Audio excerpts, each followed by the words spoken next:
Zdaj pa glede na vašo zgledno udeležbo, pričakujem zanimivo vprašanje in debato. Izvoli. Če mi lahko prosim poveste kaj več v zvezi s temi predlogi za ustanovitev korporativnih skladov v bankah pa za enote za restrukturiranje. Zanima me, kako bo država to spodbudila. Verjetno samo poziv ne bo dovolj.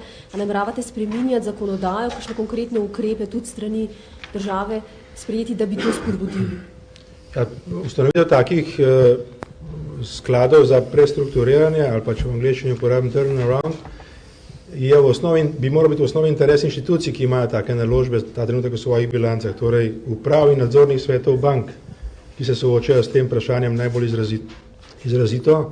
Jaz nisem sam pristaš, da država tukaj v veliki meri preko svojih inštitucij v tem sodeluje, ker se bomo vrnili nazaj na izhodiščno točko, v kateri smo že zdaj, ampak da se s tem ta dodatna dinamika tujih naložb v Sloveniji na nek način odpre, na racionalen način. Seveda, jaz ne govorim o razprodaji tega premoženja, pa govorim o pogajanjih, ki nastajajo v odnosu med ponudnikom in pa povpraševalcem. V Evropi je zdaj relativno veliko interesa različnih skladov, takšnih in drugačnih, po naložbah v take potencialne portfelje.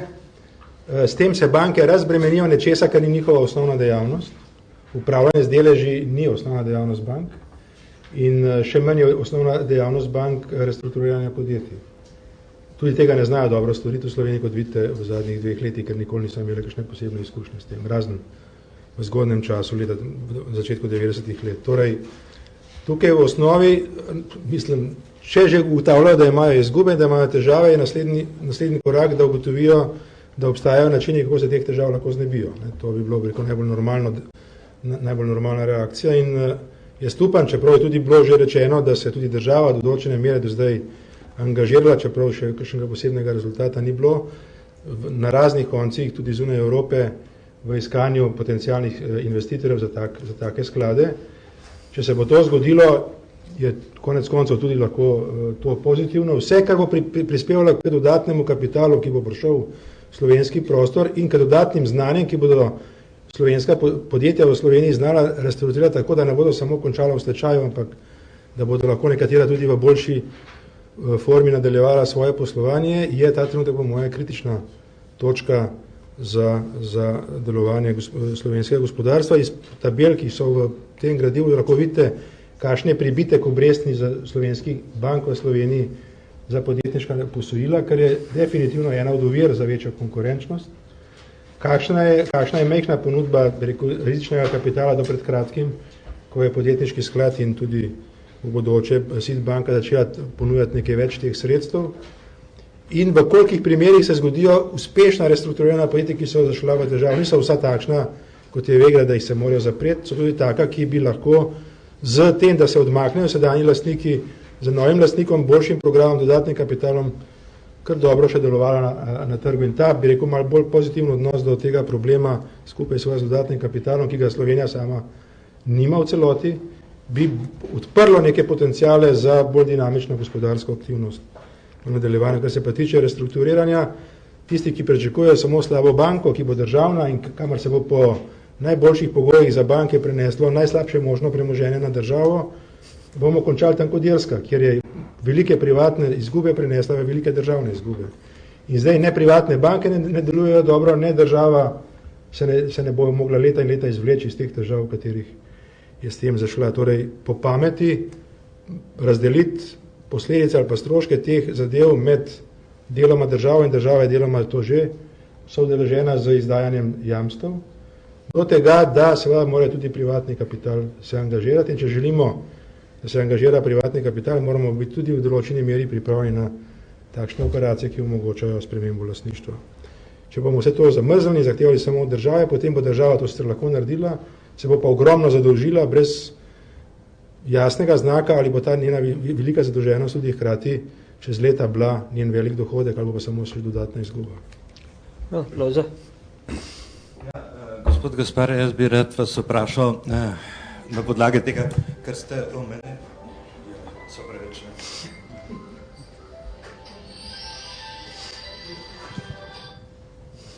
Se upravičujem. Omenili ste, da upate, da se bojo socialni partnerji o tem programu pogovarjali in tudi, da se bojo kaj dogovorili. Pa me zanima najprej, a boste vi sami dali kakšen predlog za tak pogovor o tem celotnem paketu, ali se bo pri posameznih To gradivo bo tudi seveda poslano zdaj po seji vlade, ko je bilo sprejeto, tudi socialnim partnerjem, sindikatom, zbornicam in drugim zainteresiranim javnosti, tudi je objavljeno na internetni strani, tako da je široko dostopno, kolikor kdo želi to pogledati. In potem seveda to ni naša stvar, ampak če se bodo partnerji odločili, da se to uvrsti tudi na sejo tega ekonomsko-socialnega sveta, ni razloga, da ne bi na tem svetu tudi to temo obravnavali in jo prezentirali. Marko? V bistvu par vprašanj. Najprej, minister Gasparič, zanima me, odkje je nekakšna diskrepanca v nastopih vlade. Že zadnjič je bilo videti na neki okrogli mizi, ki jo je zares organiziral, vaše stališče, vaš pogled na trenutno stanje v Sloveniji, zadolženost in strukturo dolga je precej bolj zaostreno, kot stališče, ki ga predstavlja finančni minister Križanič pa premier Pahor. Ona dva v bistvu govorita, da niti ni problem, saj nismo toliko zadolženi. Pa me zanima, odkje je to. Jaz ne vem, če gre za diskrepanco, koliko smo mi zadolženi, je številka točna, mislim znana. Vidite dosti večji problem, govoril ste o tem, da se... Jaz ga vidim zaradi tega problem, ker imamo v zadej še nedokončano pokojninsko reformo, ker imamo v zadej še nedokončano zdravstveno spremembe v zdravstvenem sistemu, ker imamo v zadej relativno velike potencialne potrebe na področju visokošolskega izobraževanja in raziskovanja, razvijanja inovativne dejavnosti, dolgotrajne oskrbe za starejše prebivalstvo. Ko vse to seštejemo, ugotovimo, da če bomo se hkrati še močno zadolževali za dokapitalizacije in pa rekapitalizacije podjetij in drugih inštitucij, da bomo na koncu hitro dosegli tisto, kar je danes še zelo daleč, to je 6% dolg države. Torej, ta trenutek dolg ni problematičen, če pogledamo, da je bil koncem lanskega leta nekje okrog 38%, če odštejemo tiste naložbe države, ki jih ima v bankah in jih je približno bilo jih je več kot 2 milijarde, zdaj jih je nekaj več kot milijardo, je seveda ta neto dolg za to milijardo manjši, to se pravi manjši od 37%, ampak, ker je treba stvar gledati prospektivno vnaprej, so zato izjemno pomembne tiste stvari, ki bodo tudi v zakonu o javnih financah zapisane. Jaz upam, da bodo zapisane v obliki omejitev najvišjega obsega javnega dolga, ki ga lahko država ima, ne leto ali dve od danes naprej, ampak kadarkoli, in največjo možno znesek vseh jamstev, ki jih lahko država daja, zopet ne za eno leto ali dve, ampak kot absolutno omejitev. Na ta način bomo seveda dosegli, da se bomo morali znotraj nekega razumnega okvira fiskalnega in finančnega znati dogovarjati o naših prioritetah in s tem seveda bomo prišli na vprašanje, kako za 1 evrom narediti več kot samo 1 evro, ko ga uporabljamo za različne prioritetne namene. Z tega stališča sem jaz bolj določen, ko gre za to vprašanje. Čisto, kar ste omenili, da so pred nami reforme, ki niso dokončane. Pa je glede na to, da že OECD opozarja, da imamo stroške dela previsoke, pa tu se tudi na vas, gospod Vasle, ne naša. A je možno izpeljati reformo, kot jo predlaga gospod Marušič, minister Marušič, da bi ravno ukinili dopolnilno zdravstveno zavarovanje, s tem bi povečali prispevke za obvezno zavarovanje, pa ne glede na to, kdo bi jih neposredno plačeval, bi tu dodatno bremenilo podjetja, stroške dela bi se povečali tako ali drugače. Jaz mislim, da obstaja nekaj, koliko jaz lahko odgovorim na to vprašanje, nekaj opcij, ni samo ena, tudi mislim, da je minister govoril o večjih možnostih, ki še niso dokončno dogovorjene. Ena možnost je, da se taka najlažja, da se takoj obremeni delodajalce z dodatnim prispevki, kar bi šlo ravno v nasprotno smer od tistega, kar smo danes z gospodom Vasletom govorila. Druga možnost je, da se v celoti obremenijo samo delojemalci, kar bi povzročilo na eni strani zmanjšanje dohodnine, ker bi jim ostalo dohodki iz tega, ki jih zdaj plačujejo kot premije, po drugi strani bi se jim pa neto plače zaradi tega zmanjšale, ker bi prispevek šel na neto plačo. In tretja varianta, ki je najtežja, pa mislim, da je pa sicer ne samo ekonomsko, ampak tudi sicer sistemsko lahko predmet širše diskusije, pa je, da pregledamo tudi hkrati košarico teh pravic, ki obstajajo v zdravstvenem sistemu, da ugotovimo, kaj so tiste pravice, ki jih moramo iz obveznega zavarovanja dejansko tudi pokrivati, pri čemer bi najbrž morali skrbeti predvsem za to, da tiste, ki so drage ali pa draže, ki so modernejše in zahtevnejše, zagotovimo najširšemu krogu ljudi, ki tega ne morejo sami plačati, da pa nekatere enostavnejše storitve, tako kot tudi drugod po Evropi, pa lahko ljudje participirajo več in te bi šle potem pa v tisti nabor zdravstvenega zavarovanja, ki bi se plačeval iz normalnega tega, rekel, privatnega ali pa nejavnega vira financiranja, ki ga pač preko privatnih zavarovalnic ljudje lahko tudi dodatno vplačajo oziroma na takšen način to financirajo. Torej,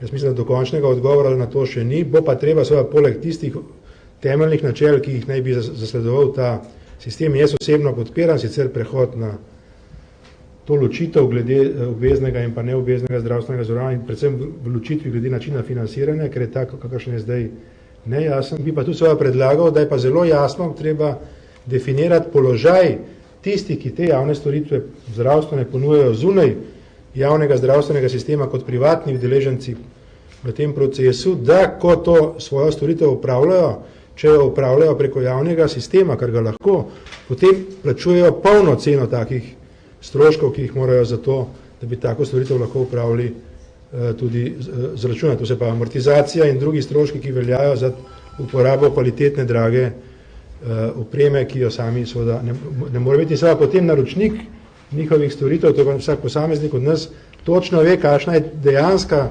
prava cena te storitve, ko gre v privatno zdravstvo in ko je v javnem zdravstvu. To se pravi, cenovni odnosi v tem, ko se dela kombinacija med privatnim in javnim, ker ta bo, ne glede na to, kaj govorimo, ostala, ker je zdravnikov premalo in storitev tudi, pa mora biti zelo jasno stroškovno razmejena, da so seveda odnosi med javnim in privatnim na ta način korektno, ekonomsko in sicer tudi definirani. Kredo? Ja. Polona? Bolj aktualno vprašanje. Danes je bencin, spet cene bencina spet napovedujejo, da naj bi se podražile, pa me zanima, tudi nafta zgleda, da se bo dražila. Ima vlada, ne vem, kakršnekoli ideje, zakaj ne zniža trošarin bolj kot so, zakaj recimo zdaj plačujemo bencin dražje, kot smo ga recimo pred leti, ko nafta je bila dražja, kot je zdaj. Pa mogoče še za ministra Gasparija. To, kar se dogaja v Libiji, ali to karkoli pomeni za Slovenijo, mislim pa predvsem investicije SCT pa Grepa.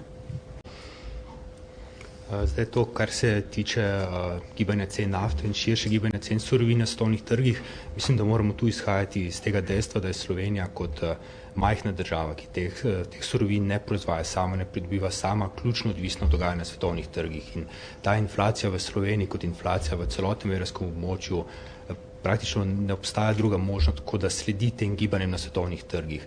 Vlada lahko tukaj naredi le to, da nekoliko ublaži ta nihanja s prilagajanjem trošarin, vendar pa se treba zavedati, da tu zasleduje dva cilja. Prvi cilj je konsolidacija javnih financ, drugi cilj je blažitev teh nihanj inflacije, tako da, kot pravim, niti slovenska vlada, niti druge vlade tukaj nimajo bistvenih instrumentov, s katerimi bi zaobšli dogajanje na svetovnih trgih. Sam ne vidim kakšne neposredne povezave pri vašem vprašanju, glede na to, kaj se lahko v Sloveniji zgodi ob dogodkih, ki so obžalovanja vredni v Libiji. Nobena posebna investicija ta trenutek ni aktualna, na katero bi lahko takšna situacija v Libiji neposredno vplivala. Erik? Jaz bi se vrnil nazaj na te ukrepe. Tukaj sem na hitro jih preletel. Večinoma letos ne bi bili implementirani in sprejeti, nekateri tudi naslednje leto. Pričakujete kakršnekoli težave, ker 2011 to je zelo hitro, bi mogli to sprejeti, pa je to usklajeno znotraj vlade, a imate kakšne debate, je kaj v redu oziroma ni? Ja, gradivo je bilo sprejeto na vlade, to da pričakujem, da je usklajeno. Drugič, glede na število najavljenih referendumov, upam, da bo počasi zmanjkalo terminov za nadaljne, da bomo lahko tudi kakšno stvar že v državnem zboru dokončali. Večina teh stvari ni nekaj, kar bi padlo z neba, ampak je posledica analize, ki kaže glavna področja slabosti. Zdaj, koliko je Slovenija v tem trenutku sposobna se premakniti oziroma biti dinamična v tem smislu urejanja stvari, ki bo omogočali boljši položaj jutri, na to je pa težko dati odgovor v moji osebi, ampak je stvar širšega družbenega soglasja.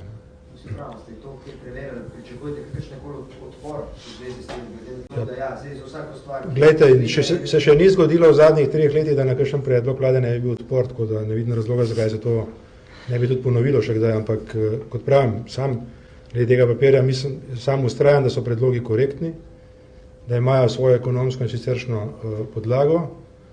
Zdaj, če pa mi v enem družbenem kontekstu nečesa ne želimo, je pa to seveda višja vrednota, ki imamo tudi svoje posledice v končni instanci, ampak kot ponavadi se zgodi, se v posledica pogovarjajo potem že naslednja generacija v državnem zboru ali pa tudi druge. Tako da, kaj več, kot to se ne da narediti, tudi potruditi se, da se to razloži v parlamentu, da se dobi recimo z argumenti podpora, več od tega je težko veliko pričakovati. Ne?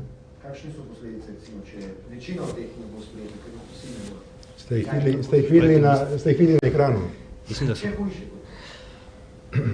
Podatki so zelo jasni, tako ti domači kazalniki kot mednarodne primerjave kažejo, da s temi politikami, ki so sedaj aktualne in s temi ukrepi, ki se sedaj izvajajo, da ti ukrepi niso zadostni za to, da bi zaustavili ti trende pade, kaj šele, da bi jih obrnili v pozitivno smer. Ne? In seveda ti kritiki, potencialni kritiki teh reform se po mojem mnenju morajo tudi zavedati, da ni dovolj, da se ti ukrepi, ki so sedaj na mizi, ki so predlagani, samo kritizirajo, ampak je treba v tem primeru najti tudi neke alternativne rešitve, dati na mizo druge predloge, o katerih se pa seveda vedno lahko debatira.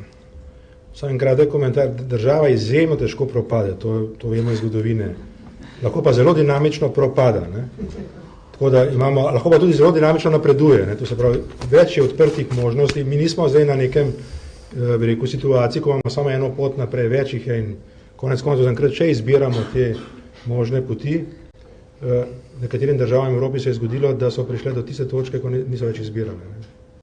Nam to ni potrebno in mislim, da je dovolj racionalnosti in pa pameti, da se da, zelo različne interese, in kdo je bil na prezentaciji tega poročila OECD-a v petek na Brdu, je lahko videl, da ni enozvočnega razumevanja problemov v Sloveniji, kar je dobro, smo, hvala Bogu, strukturirana družba, pa vendarle ob tem dobrem predznaku je kdaj tudi dobro doseči neko soglasje za kakšen premik.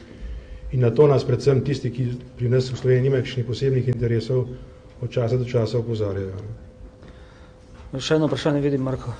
Ne? Čisto o OECD-u pač predstavili so kar neki misli, ki so tako dost, ne vem, razburili javnost, pa me zanima, kako vi gledate na celoten pač to, kar na svet, kaj vse je storiti. Pač od tega, ne vem. Ni vse zlato, kar se predlaga strani mednarodnih inštitucij, po drugi strani je pa zelo dobro dobiti določene pospeške včasih v domačem prostoru, da lahko ugotovimo, da so tudi stvari, o katerih se ne želimo pogovarjati, pa bi bilo relevantno, da se o njih najprej pogovarjamo, potem pa pogovorimo. Ne. Če začnemo že na začetku zelo enoznačno zavračati določene stvari, pomeni ali da so naši argumenti prešibki in da je argument moči bolj pomemben, ali pa da nimamo še ta trenutek v rokavu rešitev, ki bi nas pripeljale na pravo pot. Nikjer ne piše, da bi morali kakršenkoli teh predlogov, ki ste ga slišali v petek, na način, kot je bil predložen, tudi izpeljati. Je pa zanimivo, da zunanji opazovalci opazijo nekatere stvari, ki jih mi od časa do časa morda ne opazimo ali jih pa ne želimo opazovati. Ne.